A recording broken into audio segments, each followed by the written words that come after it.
بسم الله الرحمن الرحيم الحمد لله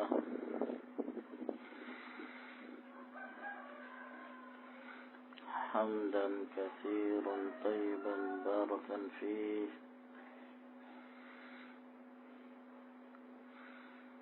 كما يحب ربنا ويرضاه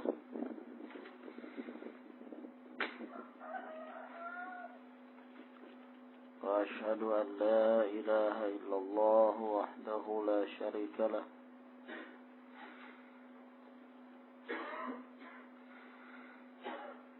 وأشهد أن محمدا عبده ورسوله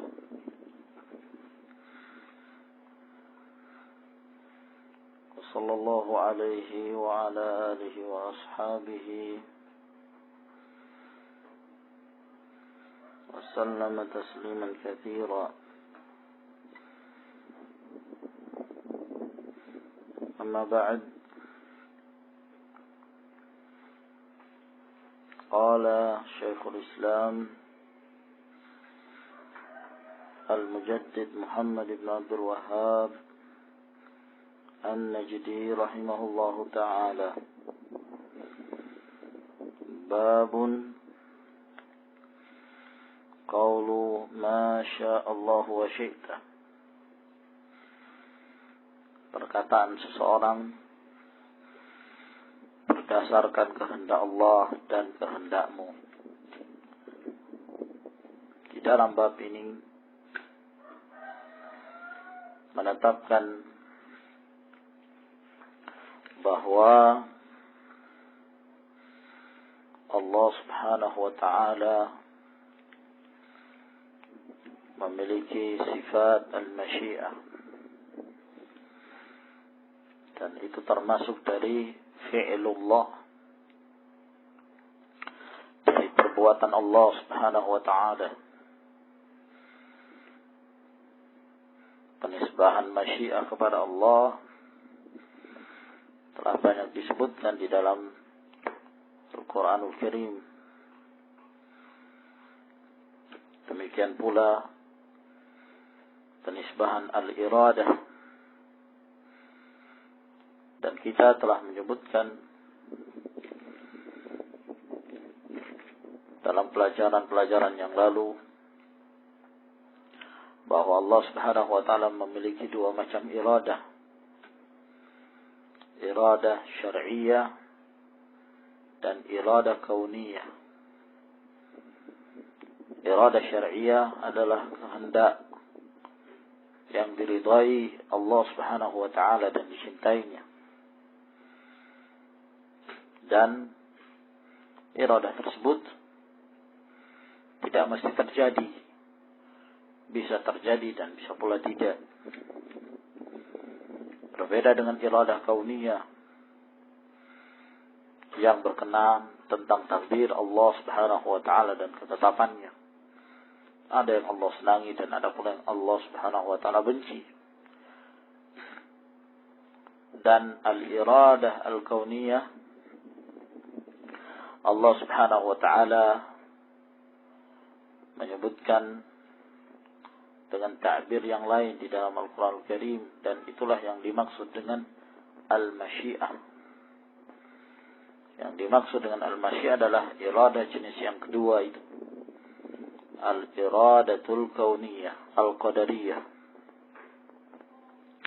Dan tidaklah Allah Subhanahu wa ta'ala menyandarkan masyiah kepadanya di dalam Al-Quran Al-Karim, melainkan yang dimaksud dengan masyiah adalah iradah kauniyah, bukan al-iradah syar'iyyah.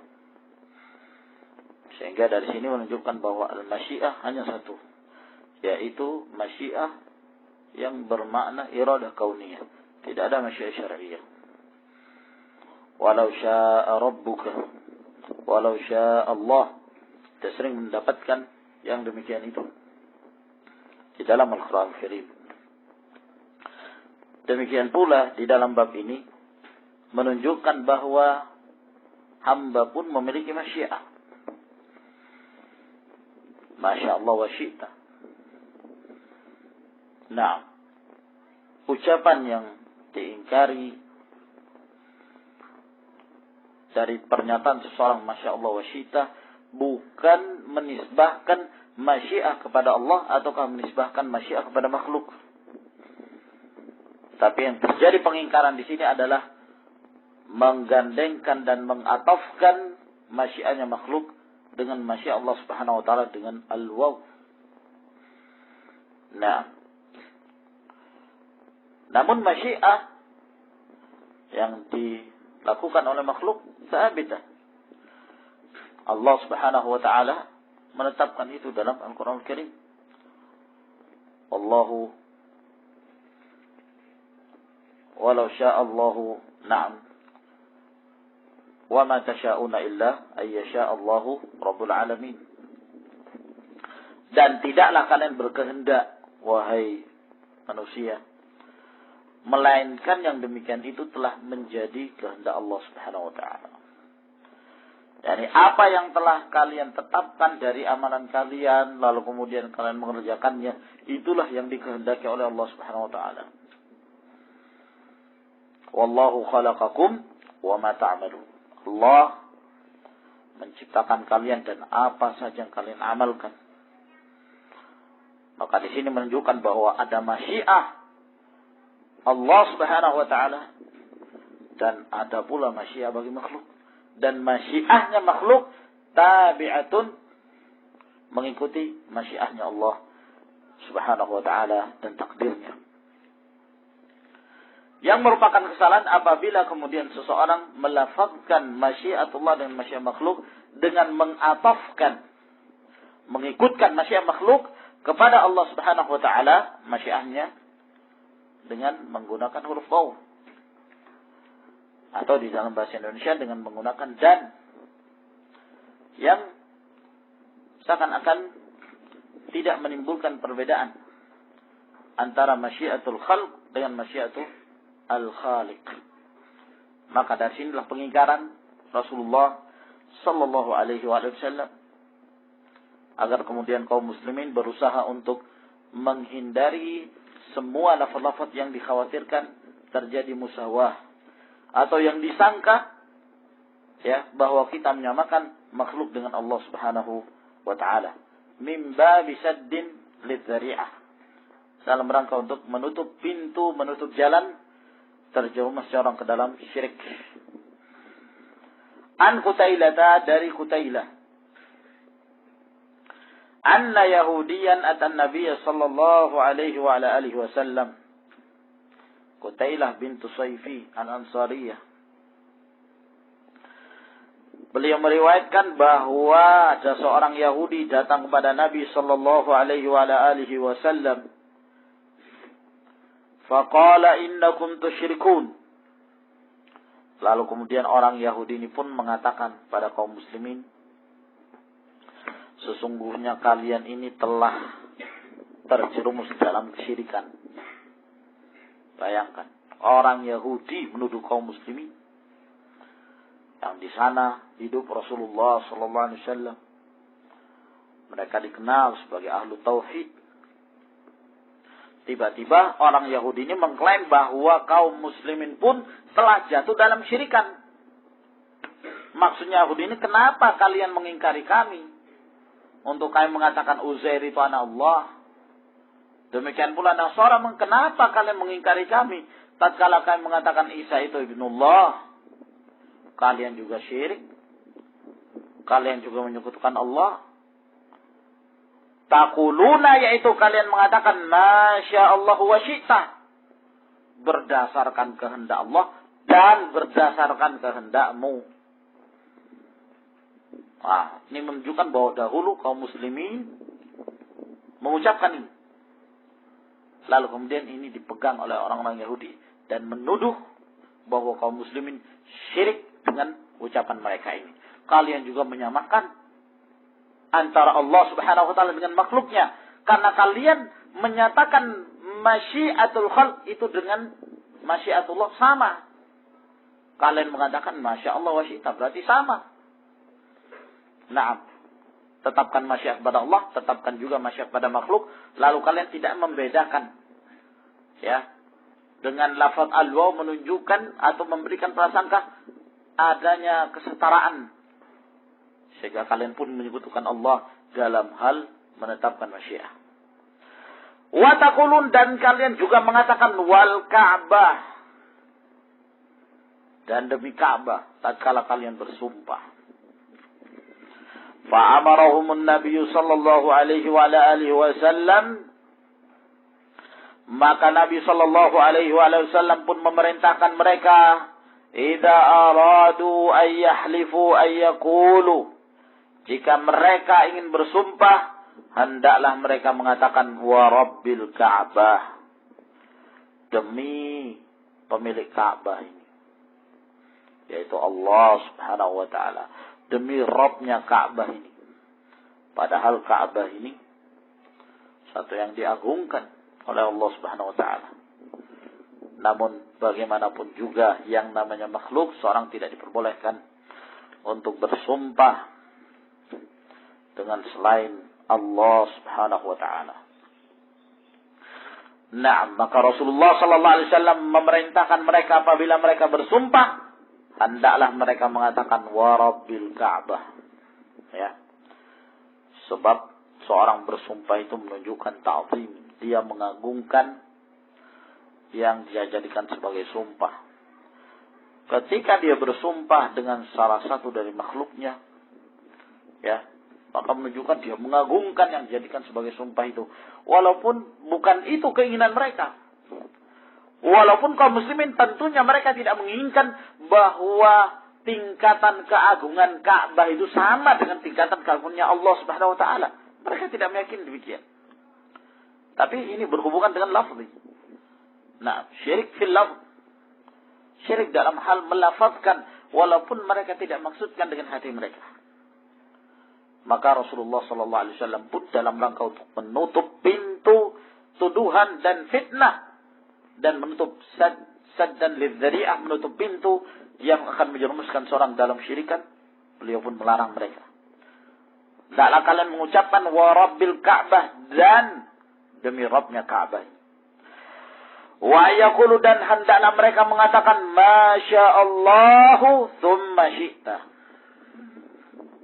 berdasarkan kehendak Allah yang paling mulia, kemudian kehendak.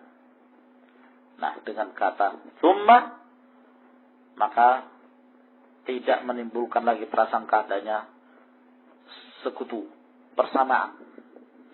Kata-kata tsumma ini menunjukkan terbelakang yang setelahnya. Ya. Ta'qib. Berdasarkan kehendak Allah, kemudian kehendakmu. Kehendakmu, ya, itu lebih rendah daripada kehendak Allah. Kehendak Allah lah yang utama. Dan kehendakmu mengikuti kehendak Allah Subhanahu wa ta'ala. Rawahu An-Nasa'i wa sahhahahu. Hadis ini diriwayatkan oleh An-Nasa'i dan beliau pun mensahihkan.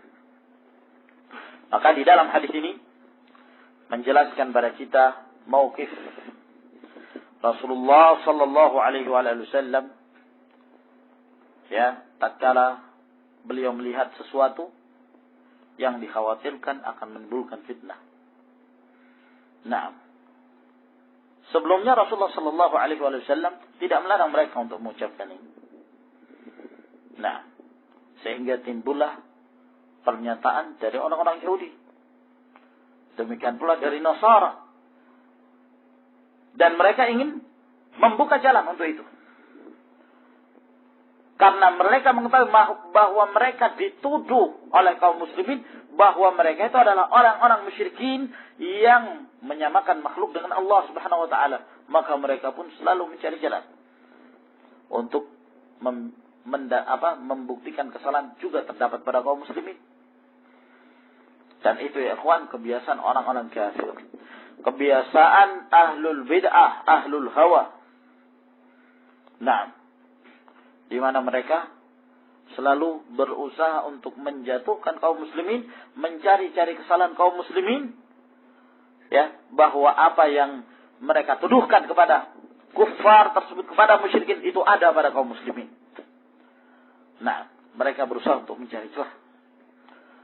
Nah, oleh karena itu Syekh Muhammad bin Abdul Wahhab rahimahullah taala dalam Kasyfus Syubuhat memperingatkan pada kaum muslimin bahwa jangan dikira mereka tidak memiliki hujjah. Ahlul batil mereka memiliki senjata. Mereka punya ilmu.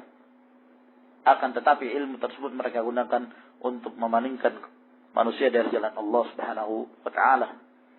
Allah Subhanahu wa taala berfirman, "Wa kadzalika ja'alna likulli nabiyyin aduwan syayatinal insi wal jinn yuhi ba'dhum ila ba'dhin zukhrufal qawli ghurura."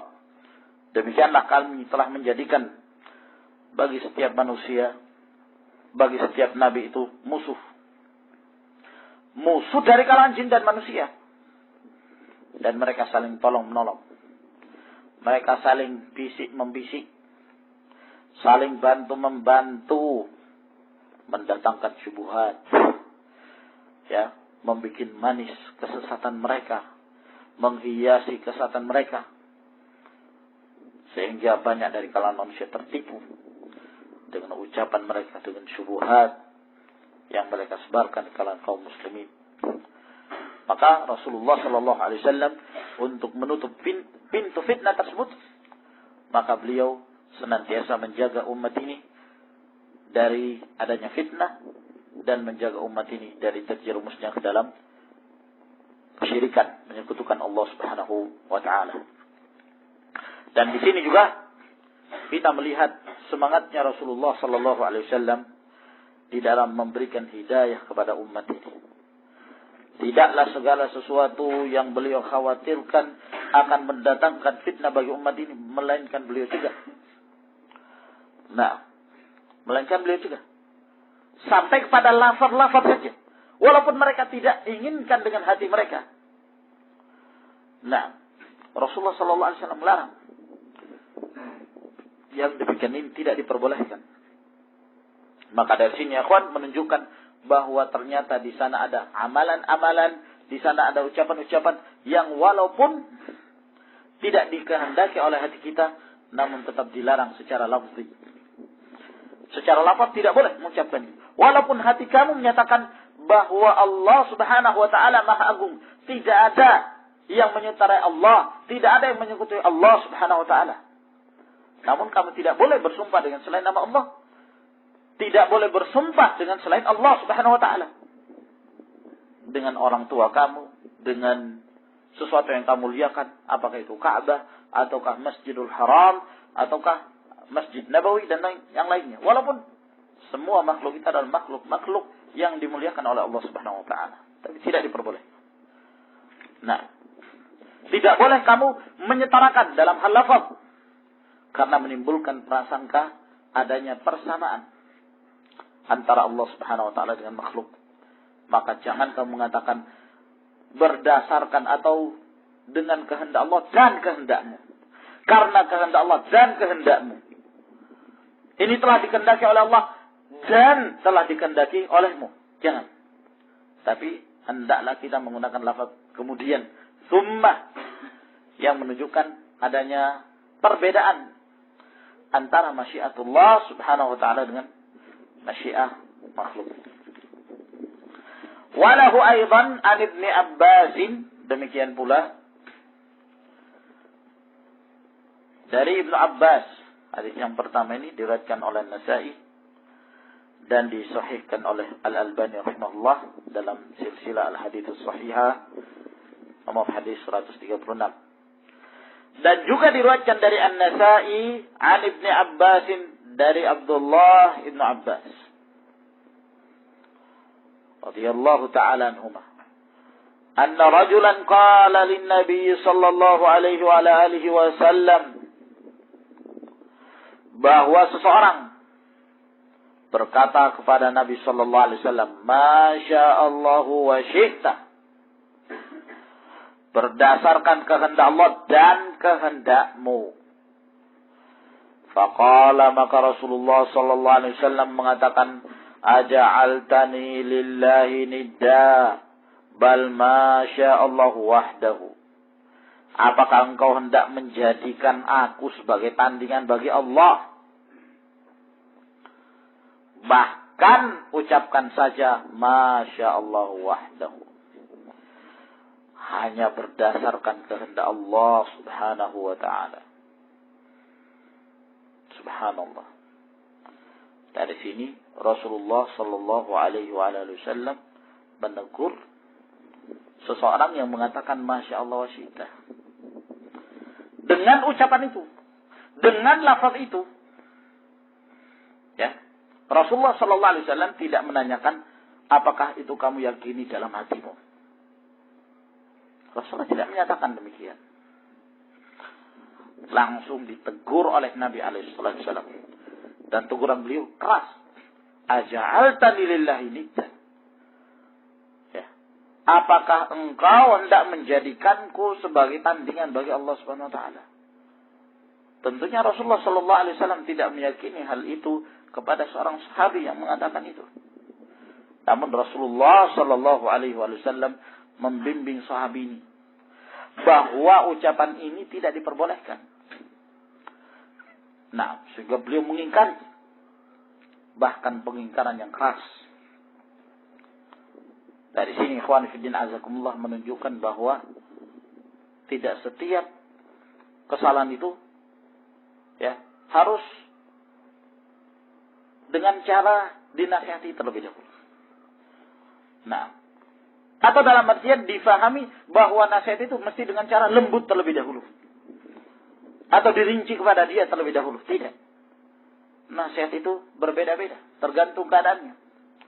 Terkadang Rasulullah sallallahu alaihi wasallam memberikan nasihat dengan cara marah. Karena kemaslahatan membutuhkan demikian. Terkadang Rasulullah sallallahu alaihi wasallam memberikan nasihat dengan cara yang lembut. Karena kemaslahatan yang membutuhkan demikian. Tergantung siapa yang dihadapi. Nah, lihat bagaimana kerasnya Rasulullah sallallahu alaihi wasallam di dalam menegur sahabat ini yang mengatakan masya Allah wa syi'ta. Padahal hanya dengan lafaz masya Allah wa syi'ta. Ya, sebagian mereka ada orang-orang yang merasa benci kalau tokoh mereka dibantah. Ya. Orang yang mereka jadikan sebagai figur selama ini ditegur, dikritik. Kata mereka tidak begitu caranya mengkritik. Nah,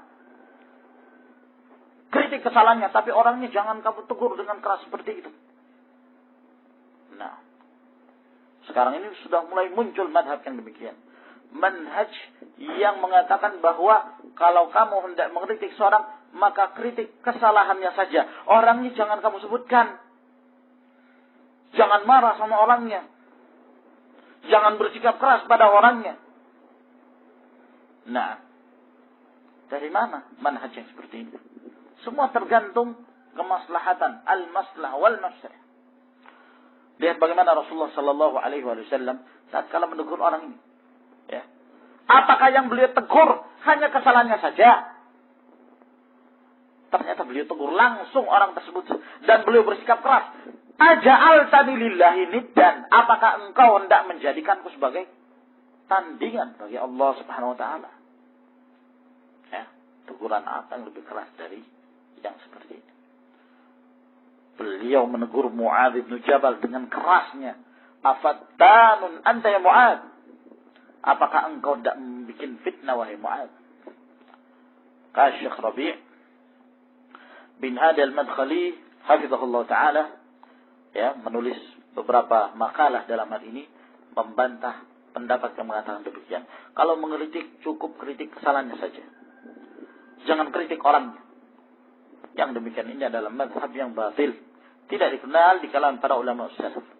Para ulama salaf apabila mereka melihat bahwa kemaslahatannya butuh untuk memberikan peringatan dari kesalahan dan dari orang yang melakukannya, maka perlu untuk diterapkan yang demikian. Bukankah Abdullah bin Umar tatkala beliau mendengarkan kabar tentang orang-orang yang mengingkari takdir Allah Subhanahu wa taala, kata beliau, "Akhbirhum anni bari'um minhum wa annahum bura'a'u minni." Kabarkan pada mereka, saya berlepas diri dari mereka dan mereka pun berlepas diri dariku. Tidak ada hubunganku dengan mereka. Beliau tidak mengatakan, oh mungkin mereka punya banyak kebaikan. Mereka kan rajin sholat. Kan ada kebaikannya juga.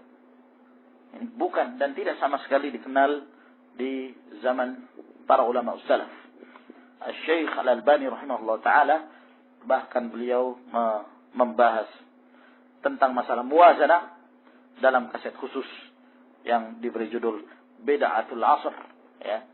Al-muwazanah bid'atul asr. Muwazanah adalah merupakan bid'ah yang mulai muncul di zaman kini yang dibawa oleh kaum sururiyin. Wal Ibnu Majah, dalam riwayat Ibnu Majah, Anit Tufail akhi Aisyah li ummiha, dari At-Tufail, saudaranya Aisyah, saudara seibunya. Qala, bahwa beliau berkata,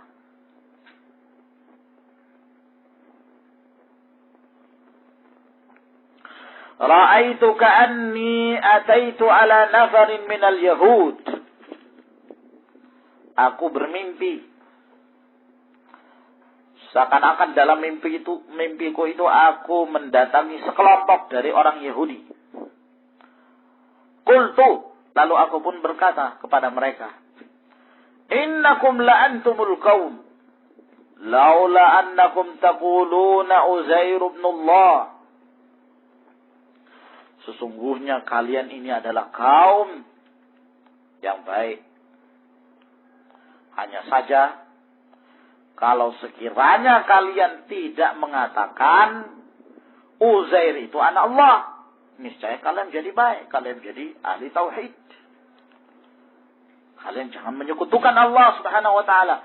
Jangan mengatakan Uzair itu anak Allah. Qalu, maka orang Yahudi ini, mereka orang Yahudi membalas perkataan Tufail itu. Wa innakum la'antumul qaum.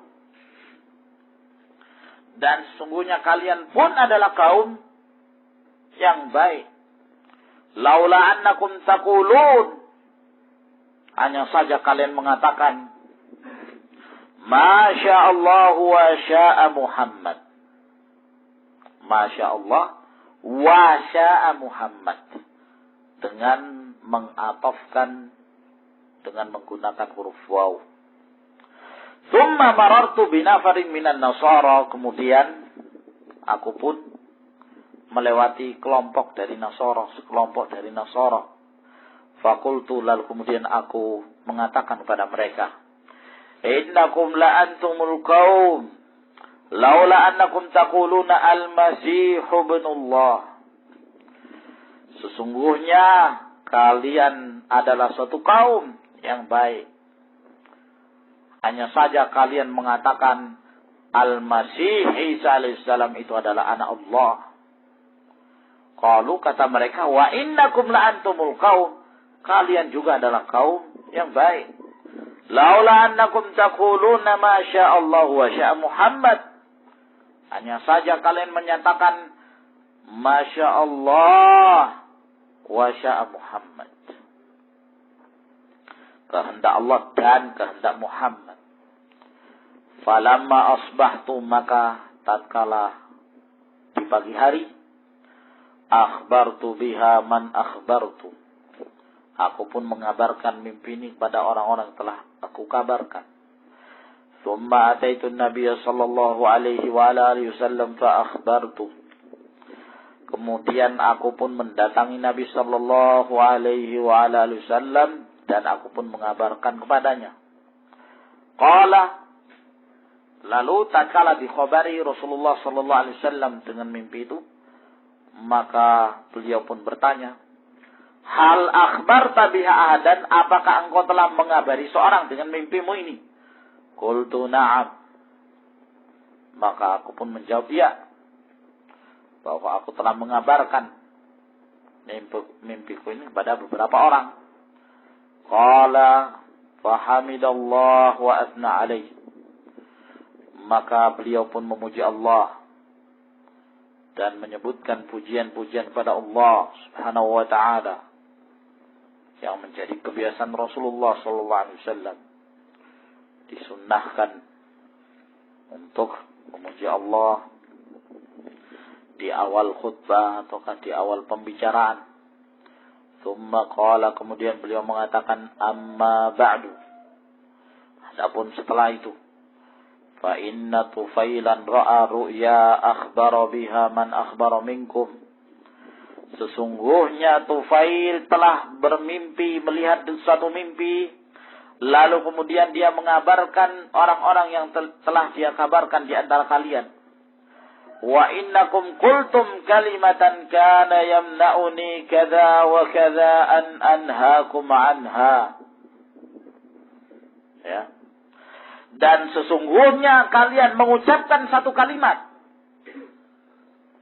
yang mencegah aku demikian dan demikian untuk melarang kalian. Jadi sempat dibiarkan kaum muslimin untuk mengucapkan ini. Masya Allah wa syi'ta, Masya Allah wa syi'ta. Sempat dibiarkan. Padahal Rasulullah Sallallahu Alaihi Wasallam ingin melarang mereka. Tapi yang menyebabkan Rasulullah Sallallahu Alaihi Wasallam tidak melarang mereka adalah sesuatu. Karena yamna'uni kadza wa kadza. Adalah melarangku sesuatu demikian dan demikian. Yang menyebabkan aku tidak melarang kalian. Di dalam riwayat yang lain bahwa yang menyebabkan Rasulullah Sallallahu Alaihi Wasallam tertahan untuk melarang mereka dari mengucapkan lafaz itu adanya perasaan malu dari Rasulullah. Yamna'uhul haya. Adanya perasaan malu, bukan malu untuk menyampaikan. Ya. Bukan malu untuk menyampaikan, sebab itu tidak layak bagi Rasulullah sallallahu alaihi wasallam. Akan tetapi Rasulullah sallallahu alaihi wasallam malu untuk menyampaikan pada mereka karena belum ada wahyu yang datang dari Allah Subhanahu wa taala. Sehingga ingin menyampaikan belum, beliau menunggu wahyu dari Allah. Nah, beliau tidak ingin menyampaikan dari ijtihad beliau sendiri sallallahu alaihi wasallam.